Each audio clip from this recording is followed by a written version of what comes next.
Krishnapuram കൊട്ടാരത്തെക്കുറിച്ചാണ് free time ട്രാവലേഴ്സിൻ്റെ ഇന്നത്തെ video. ഇതും നമ്മുടെ വീടിന് തൊട്ടടുത്താണ്. ഏകദേശം ഒരു 3 കിലോമീറ്റർ ദൂരത്തായി സ്ഥിതി ചെയ്യുന്ന അതിമനോഹരമായ ഒരു കൊട്ടാരം. 18-ാം നൂറ്റാണ്ടിൽ തിരുവിതാംകൂർ ഭരണാധികാരിയായിരുന്ന അനിഴം തിരുനാൾ മാർത്താണ്ഡവർമ്മയാണ് ഇത് പുതുക്കിപ്പണിഞ്ഞത്. കേരളീയ വാസ്തുവിദ്യയുടെ ഒരു അപൂർവ മാതൃകയാണ് ഈ കൊട്ടാരം. അകത്തോട്ട് കയറിയപ്പോഴാണ് ഗണപതിക്ക് വെച്ചത് കാക്ക കൊണ്ടുപോയി എന്ന് മനസ്സിലായത്. കാരണം പൂമുഖത്തിന്റെ പണി നടക്കുന്നതിനാൽ ഇടതുവശത്തുള്ള ചെറിയ വഴിയിലൂടെയാണ് നമ്മളെ അകത്തേക്ക് കയറ്റി വിട്ടത്. എന്തായാലും വന്നതല്ലേ, പിന്നാമ്പുറമെങ്കിൽ അങ്ങനെ എന്ന് കരുതി നമ്മൾ ഇടതുവശം വഴി കയറാൻ തീരുമാനിച്ചു. ഈ വഴി നേരെ നടന്നാൽ കൊട്ടാരത്തിന്റെ പുറകുവശത്തായിട്ടുള്ള കുളത്തിലേക്കാണ് നമ്മൾ എത്തിപ്പെടുന്നത്. നമ്മളെ അങ്ങോട്ട് വിട്ടില്ല, പകരം ഇടതുവശത്തുള്ള വഴിയിലൂടെ നമ്മൾ അകത്തേക്ക് കയറിയപ്പോൾ സ്കൂളാണോ എന്ന് ഞാൻ ആദ്യം ഒന്ന് സംശയിച്ചു. പക്ഷെ ലെഫ്റ്റ് സൈഡ് കണ്ടപ്പോൾ മനസ്സിലായി നമ്മൾ എത്തേണ്ട അടുത്ത് തന്നെ എത്തി. അടുക്കള അല്ലാതെന്താ. എങ്കിൽ വേണ്ട, നമുക്ക് ഉമ്മറത്തൂടെ തന്നെ തുടങ്ങാം. ഇതാണ് കൃഷ്ണപുരം കൊട്ടാരത്തിന്റെ പൂമുഖവാതിൽ. മാർത്താണ്ഡവർമ്മ ഈ കൊട്ടാരം പുതുക്കിപ്പണിയുന്നതിന് മുൻപ് തന്നെ കായംകുളം രാജാക്കന്മാരുടെ അഥവാ ഓടനാട് നാട്ടുരാജ്യം ഭരിച്ചിരുന്ന രാജാക്കന്മാരുടെ ആസ്ഥാനം ഇവിടെയായിരുന്നു. 18-ാം നൂറ്റാണ്ടിന്റെ തുടക്കത്തിൽ തിരുവിതാംകൂർ മഹാരാജാവായിരുന്ന മാർത്താണ്ഡവർമ്മ കായംകുളം രാജ്യം പിടിച്ചെടുക്കുകയും അതിനെ തിരുവിതാംകൂറിനോട് ചേർക്കുകയും ചെയ്തു.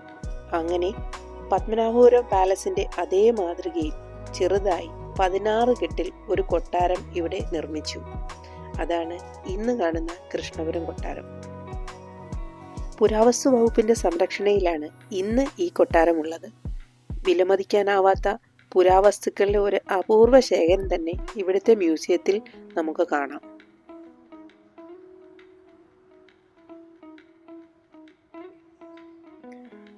ഇന്ത്യയിലെയും കേരളത്തിലെയും പല ഭാഗങ്ങളിൽ നിന്ന് കണ്ടെത്തിയിട്ടുള്ള പുരാവസ്തുക്കളും തിരുവിതാംകൂർ രാജാക്കന്മാരുടെ കാലത്തെ മഞ്ചലും പല്ലക്ക് തുടങ്ങിയ വസ്തുക്കളും ഇവിടെ പ്രദർശിപ്പിച്ചിട്ടുണ്ട്.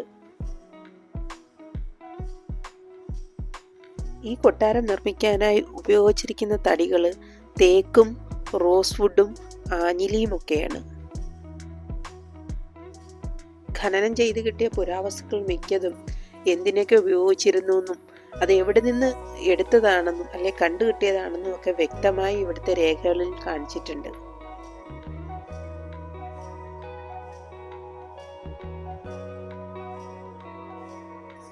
ഈ അതിമനോഹരമായ മ്യൂസിയം നമ്മൾക്ക് കാണണമെങ്കിൽ രാവിലെ 9 മണിക്ക് തന്നെ എത്തണം. വൈകുന്നേരം 4:30 വരെയാണ് ഇതിന്റെ പ്രവേശന സമയം. കുട്ടികൾക്ക് 5 രൂപയും മുതിർന്നവർക്ക് 10 രൂപയുമാണ് ഫീസ് ഇനത്തിൽ ഈടാക്കുന്നത്. ക്യാമറയും വീഡിയോയും എടുക്കുന്നതിന് പ്രത്യേകം പൈസ കൊടുക്കണം. തിങ്കളാഴ്ച ഇവിടെ അവധിയാണ്, അത് ഓർത്തിട്ട് വേണം നിങ്ങളിത് വരാൻ. ഇതെന്ന് വെച്ചാൽ കായംകുളത്തു നിന്നും ഏകദേശം 2 കിലോമീറ്റർ ദൂരെയായിട്ടാണ് സ്ഥിതി ചെയ്യുന്നത്, ഓച്ചിറയ്ക്കും കായംകുളത്തിനും ഇടയിൽ. മ്യൂസിയം കണ്ടു കഴിഞ്ഞ് വെളിയിലിറങ്ങിയാൽ നമ്മൾ ഒരു നടുമുറ്റത്തേക്ക് എത്തിപ്പെടും. 16 കെട്ടായതുകൊണ്ട് തന്നെ എവിടേക്കോ നമുക്ക് നടുമുറ്റങ്ങൾ കാണാം. അതിൻ്റെ ഇടതുവശത്തായിട്ട് കുളത്തിലേക്ക് പോകുന്ന ഒരു വഴി കാണാം. അതിപ്പോൾ അടച്ചു വച്ചിരിക്കുകയാണ്, കാരണം അതിവിശാലമായ ഒരു കുളമാണ് താഴോട്ടുള്ളത്. അതിനോട് ചേർന്ന് തന്നെയാണ് ഏറ്റവും പ്രശസ്തമായ ഗജേന്ദ്രമോക്ഷമുള്ളത്. കേരളത്തിൽ ഇതുവരെ കണ്ടെത്തിയതിൽ വെച്ച് ഏറ്റവും വലിയ ഒറ്റ ചുവർ ചിത്രമാണ് ഗജേന്ദ്രമോക്ഷം. പ്രകൃതിയിൽ നിന്ന് കിട്ടുന്ന ചായക്കൂട്ടുകളാണ് ഇതിന് ഉപയോഗിച്ചിരിക്കുന്നത്. ആന രാജാവ് എന്നാണ് ഈ ചിത്രത്തിന്റെ അർത്ഥം. മറ്റു ചെറിയ ദൈവങ്ങളും ദേവതകളും സന്യാസിമാരും നോക്കി നിൽക്കുമ്പോൾ ഒരു ആന വിഷ്ണുവിനെ ഭക്തിപൂർവ്വം വന്ദിക്കുന്നതായി ചിത്രീകരിക്കുന്നു. കായംകുളം രാജാക്കന്മാരുടെ കുടുംബ ദേവതയായിരുന്നു വിഷ്ണു ഭഗവാൻ. നിറങ്ങളുടെയും ഭാവങ്ങളുടെയും സംയോജനത്തിൽ രാജാക്കന്മാർക്ക് അവരുടെ ദൈനംദിന ശുദ്ധീകരണത്തിന് ശേഷം ദേവനെ ആരാധിക്കാൻ കഴിയുന്ന രീതിയിലാണ് ഇത് ഇവിടെ നിർമ്മിച്ചിരിക്കുന്നത്.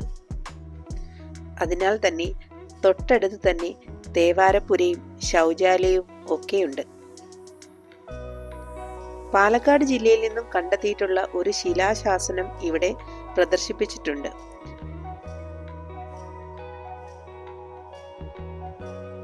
ഈ ശിലാലിഖിതങ്ങളൊക്കെ വായിച്ചു മനസ്സിലാക്കാൻ വേണ്ടിയിട്ടുള്ള ഒരു പുരാലിഖിത വിജ്ഞാനീയവും അതിനോട് ചേർന്ന് തന്നെ അവിടെ പ്രദർശിപ്പിച്ചിട്ടുണ്ട്.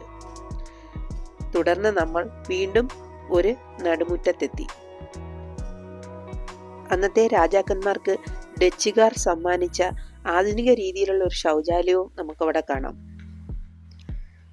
1886 കൊൽക്കത്തയിൽ അച്ചടിച്ച സംസ്കൃത ബൈബിളിന്റെ ഒരു പകർപ്പും ഇവിടെ മ്യൂസിയത്തിലുണ്ട്.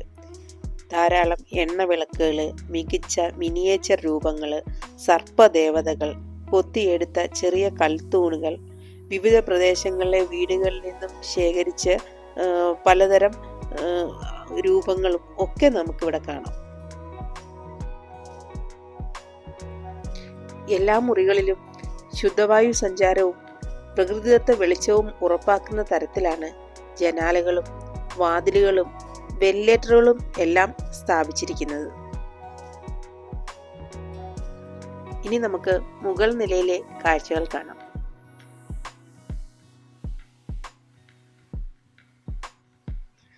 കേരളത്തിന്റെ പല ഭാഗത്തു നിന്നും ഖനനം ചെയ്തെടുത്ത പലതരം മാതൃകകളും രൂപങ്ങളും ഇവിടെ സൂക്ഷിച്ചിട്ടുണ്ട്.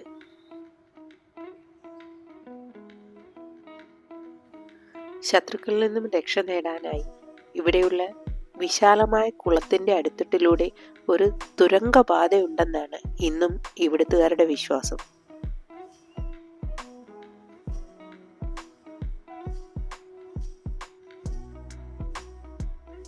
ആഞ്ഞിലിയുടെയും തേക്കിന്റെയും റോസ്വുഡിന്റെയും മരത്തടികളാണ് മിക്കവാറും എല്ലായിടവും നമുക്ക് കാണാൻ കഴിയുക.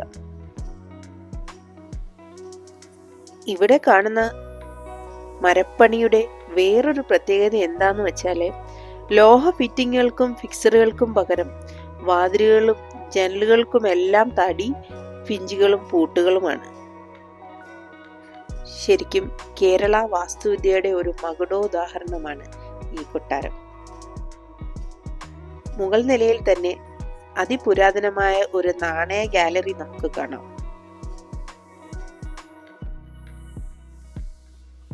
രാജഭരണകാലത്ത് ഉപയോഗിച്ചിരുന്ന പല നാണയങ്ങളും അതിന്റെ മൂല്യവും ക്രയവിക്രയ വ്യവസ്ഥകളും ഒക്കെ ഇവിടെ പ്രതിപാദിച്ചിട്ടുണ്ട്.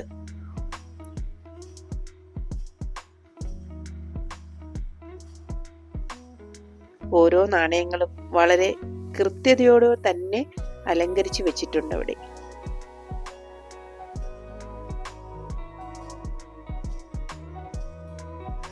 മിനുക്കിയ മരവും കറുപ്പും ചുവപ്പും ഓക്സൈഡ് പൂശിയ കോൺക്രീറ്റും കൊണ്ടാണ് തറ നിർമ്മിച്ചിരിക്കുന്നത്. മിനുക്കിയ ഗ്രാനൈറ്റ് ബ്ലോക്കുകൾ കൊണ്ടാണ് പടികൾ നിർമ്മിച്ചിരിക്കുന്നത്. തടിയും മിക്കവാറും കാണാറുണ്ട്. നേരായ വളഞ്ഞ സർപ്പിളപ്പളികളുടെയും സൺഷെയ്ഡുകളുടെയും പ്രത്യേക രൂപകൽപ്പനകൾ കൊട്ടാരത്തിന്റെ സൗന്ദര്യം തന്നെ മാറ്റിയിട്ടുണ്ട്. മഴ കാരണം പുറം ഭിത്തികൾക്ക് കേടുപാട് സംഭവിക്കാതിരിക്കാൻ വേണ്ടി കെട്ടിടത്തിന് ചുറ്റും വരാന്തകൾ നിർമ്മിച്ചിട്ടുണ്ട്.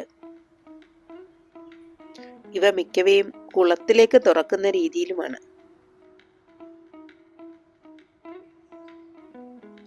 അതിനുശേഷം നേരെ നമ്മൾ നടന്നു ചെല്ലുന്നത് വിശാലമായ ദർബാർ ഹാളിലേക്കാണ്.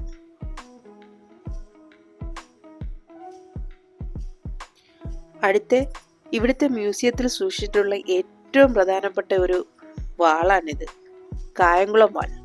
ഇതിന്റെ പ്രത്യേകത എന്താന്ന് വെച്ചാൽ ഇരുതല മൂർച്ചയുള്ള വാളാണിത്.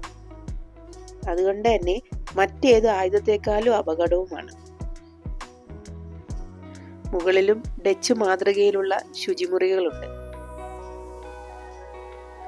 കെട്ടിടത്തിന്റെ മധ്യഭാഗത്തേക്ക് നീണ്ടു നിൽക്കുന്ന ഈ കുളം കൊട്ടാരത്തിലെ എല്ലാ മുറികൾക്കും ശരിക്കും ഒരു AC-യുടെ പ്രഭാവം തന്നെയാണ് നൽകുന്നത്.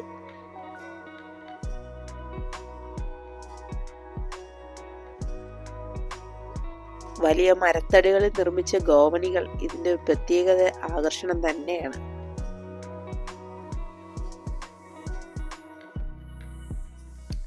അങ്ങനെ ഞങ്ങൾ താഴെ ഇറങ്ങി കേരളീയ വാസ്തുകലകളുടെ നല്ലൊരു പ്രദർശനം തന്നെ വീക്ഷിച്ചു. ശേഷം ആദ്യം ഞാൻ സൂചിപ്പിച്ചിരുന്ന പല്ലക്ക് താഴെ ഈ ഭാഗത്തായിട്ടാണ് വെച്ചിരിക്കുന്നത്. അതും കണ്ടു. ബാക്ക് സൈഡിൽ കൂടെ ഇറങ്ങി വന്നപ്പോൾ നമ്മൾ ആദ്യം വന്ന സ്ഥലത്ത് തന്നെ എത്തി. അടുക്കളയോട് ചേർന്ന് ഒരു വിശാലമായ കിണറുമുണ്ട്. അകത്തെ കാഴ്ചകൾക്ക് ശേഷം നമ്മൾ വെളിയിലേക്ക് ഇറങ്ങി. വെളിയിൽ നമ്മൾക്ക് അതിമനോഹരമായ ഒരു പൂന്തോട്ടം കാണാം. കൂടെ ഒരു അഞ്ചൽ പെട്ടിയും. കൃഷ്ണപുരം കൊട്ടാരത്തിന്റെ തപാൽ സേവനമായിരുന്നു ഈ അഞ്ചൽ പോസ്റ്റ്. അതിനുശേഷം പൂന്തോട്ടത്തിൽ കൂടി വീണ്ടും മുന്നോട്ട് നടന്നാൽ നമ്മളൊരു ബുദ്ധ മണ്ഡപത്തിന്റെ അടുത്തെത്തും. കേരളത്തിൽ ഇതുവരെ കണ്ടെടുക്കപ്പെട്ടുള്ള വെച്ചിട്ട് ഏറ്റവും പഴക്കം ചെന്ന ഒരു ബുദ്ധ പ്രതിമയാണിത്. 10ാം നൂറ്റാണ്ടിലെന്ന് കരുതപ്പെടുന്ന ഇത് ആലപ്പുഴ ജില്ലയിൽ നിന്ന് കണ്ടെടുത്തതാണ്. 56 ഏക്കർ ഉണ്ടായിരുന്ന കൃഷ്ണപുരം കൊട്ടാരം ഇപ്പോൾ ശോഷിച്ച് 2.5 ഏക്കറിൽ മാത്രമാണുള്ളത്. വീണ്ടും നല്ല കാഴ്ചകളുമായി നമുക്ക് കാണാം. Okay, by.